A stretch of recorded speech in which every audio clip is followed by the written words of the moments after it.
প্রথমেই সকল বন্ধুকে জানাই হ্যাপি ইন্ডিপেন্ডেন্স ডে।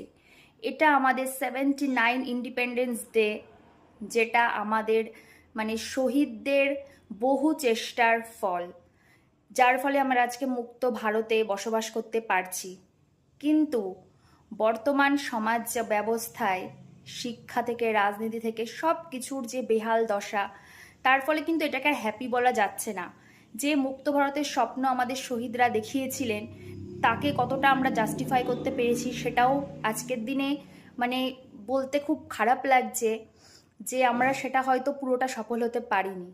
তাই আসুন আগে আমরা এই ইন্ডিপেন্ডেন্স ডেতে সকলে মিলে শপথ করি যে আগে আমরা মানসিকতা থেকে মুক্ত হব, একটা মুক্ত মানসিকতা সবার মধ্যে গড়ে তুলব, তাহলেই কিন্তু এইগুলোর সমাধান সহজে সম্ভব।